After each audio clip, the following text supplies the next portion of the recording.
le mal. Qu'est-ce donc que le mal dans la création? Si Dieu existe, pourquoi y a-t-il du mal? Ou autrement dit, si le mal existe, n'est-ce pas là la preuve que Dieu n'est pas bon et même n'existe pas? Objection courante et très classique aujourd'hui. À juste titre, d'une certaine façon, car il existe entre Dieu, le bon Dieu, et le mal, une antinomie, une contradiction telle que les deux ne peuvent pas aller ensemble. Et ça, c'est vrai. Dieu et le mal ne peuvent pas cohabiter.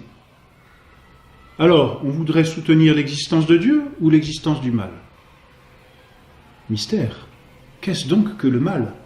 Faut-il nier le mal pour dire Dieu existe? Ou alors, en voyant le mal, faut-il en arriver à nier Dieu? Eh bien, il faut accepter et l'un et l'autre. Et montrer comment, si l'on peut dire, ils cohabitent, mais surtout montrer bien que le mal n'est pas l'œuvre de Dieu. Bien au contraire, hélas. Car Dieu a créé, Dieu continue de prendre soin de ses créatures, mais Dieu, qui est absolument parfait, délègue aussi. Car le propre du véritable maître, c'est de pouvoir se reposer sur ses subordonnés. Et du reste, plus un maître est grand, plus il a de subordonnés sur lesquels il peut se reposer, tout en étant présent à eux.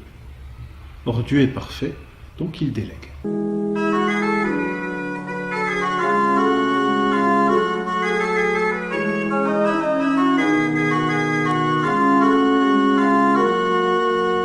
Alors qu'est-ce que le mal dans la création?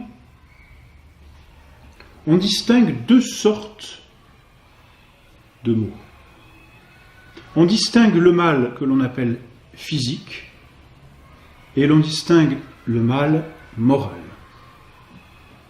On distingue le mal physique, c'est-à-dire le mal de la nature, ce sont les intempéries, c'est par exemple même, d'une certaine façon, la mort, ce sont les souffrances.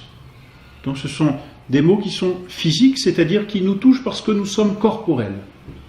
Et l'on distingue le mal moral, qui est le mal par excellence, et que l'on appelle aussi le péché.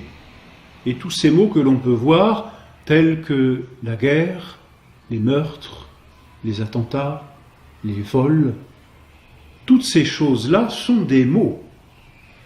Et des maux bien pires que toutes les intempéries ou que la mort et la souffrance physique, purement physique. Il existe donc deux sortes de maux, et il faut comprendre d'abord que le mal physique appartient à la nature. Autrement dit, la nature telle que nous la côtoyons ne peut pas être la nature s'il n'y a pas ces maux présents. Par exemple, l'orage est une œuvre de la nature. Et ça n'est pas forcément une chose mauvaise.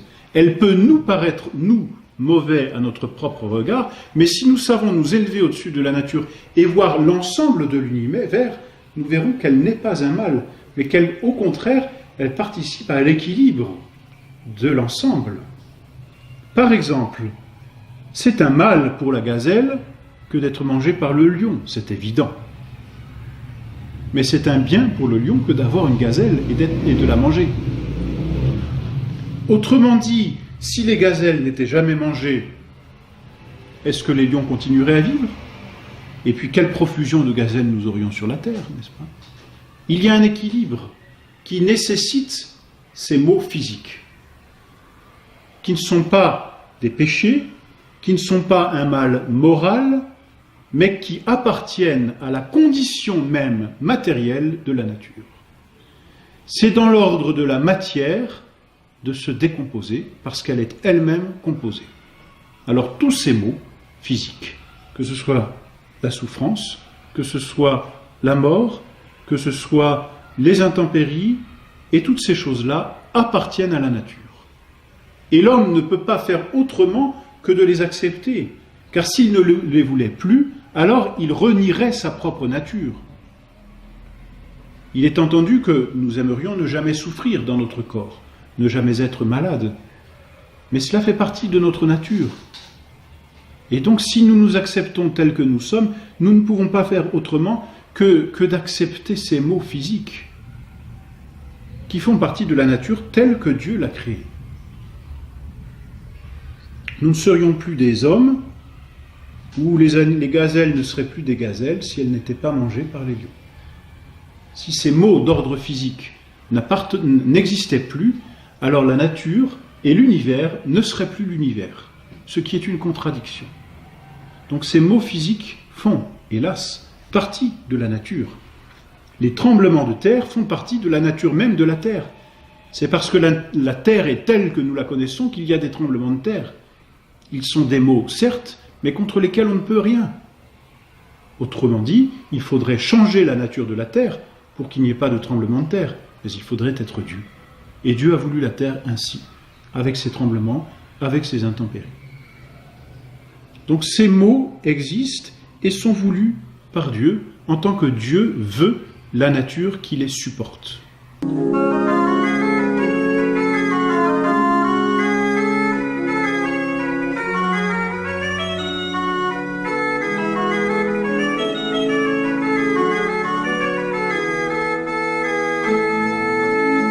Mais autre chose est le mal moral, c'est-à-dire le péché, le vol, la calomnie, la destruction d'une réputation, le meurtre de l'innocent, l'attentat, et toutes choses que nous connaissons et que nous pouvons voir, les guerres.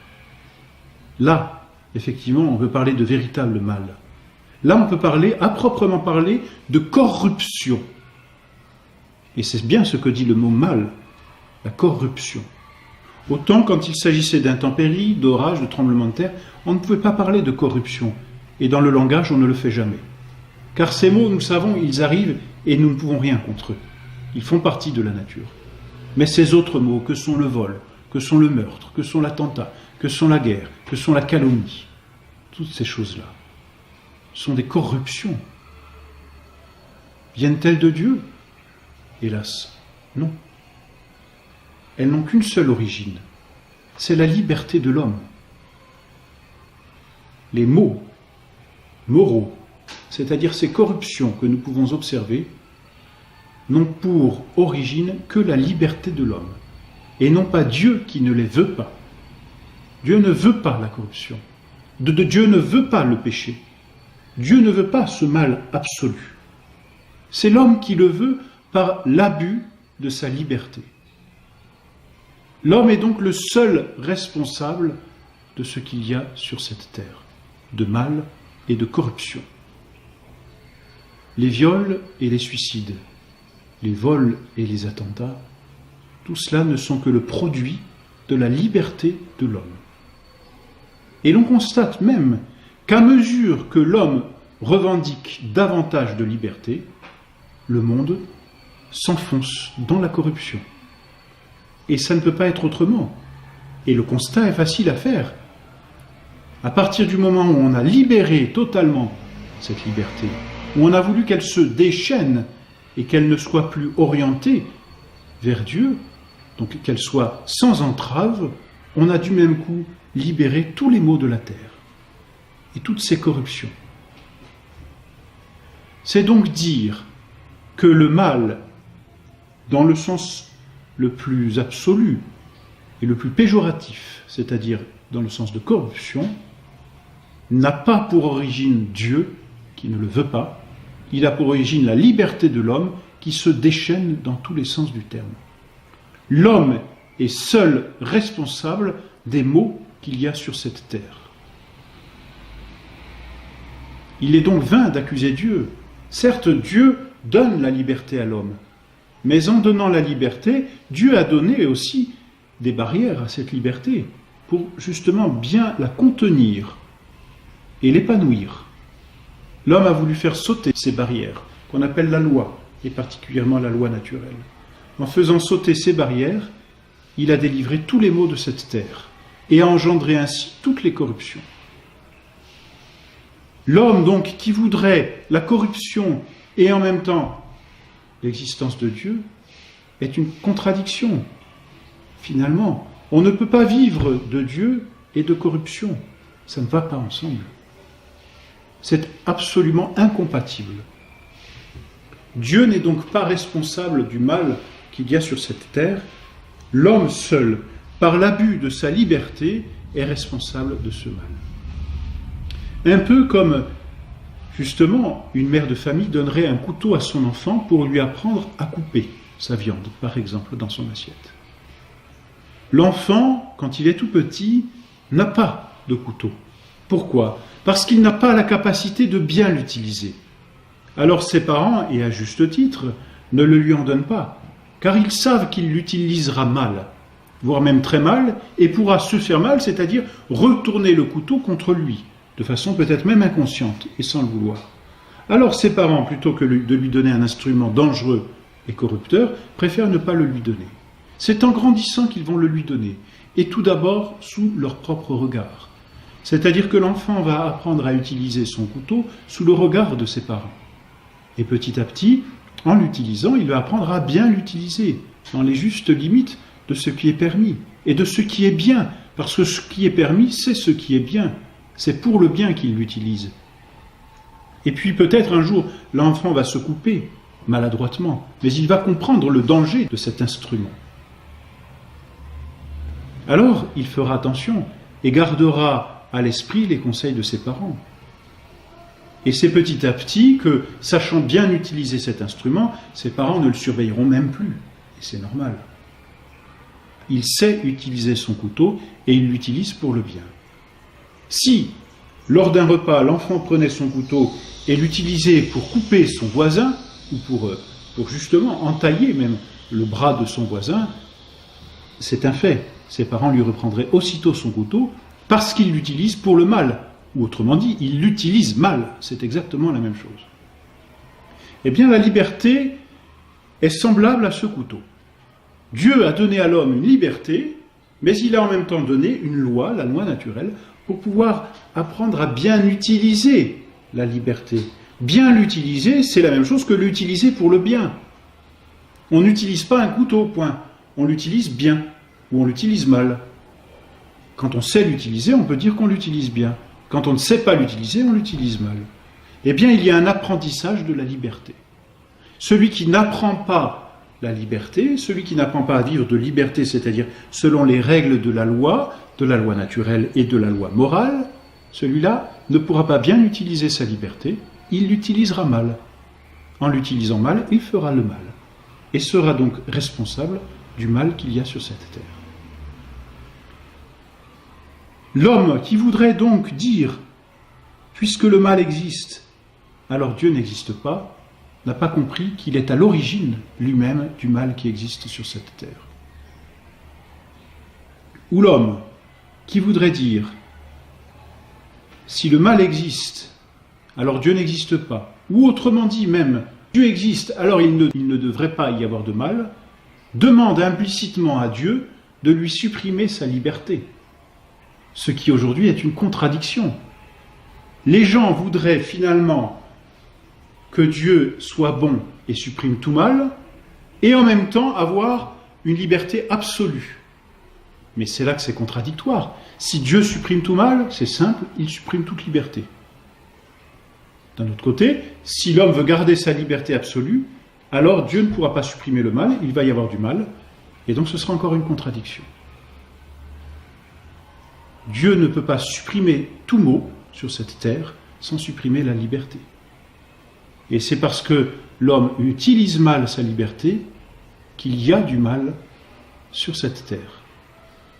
La corruption donc, les meurtres, les attentats, les guerres, les suicides, les viols, les vols, les mensonges, tout cela sont le produit d'une liberté mal utilisée.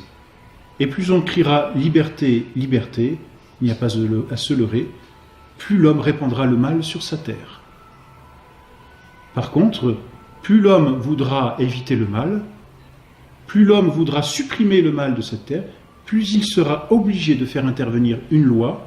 Or, une loi qui règle sa vie, c'est-à-dire une loi morale, laquelle soit nécessairement dépendante de ce qu'il est, c'est-à-dire d'une loi naturelle, qui vient de celui qui a fait la nature, c'est-à-dire de Dieu. Ou on veut la liberté, et ce sera le mal, et nos gouvernements qui veulent prôner la liberté prônent en même temps le mal, ou l'on veut supprimer le véritable mal, le péché, et il faut réinstaurer Dieu dans la société. Dieu ou le mal.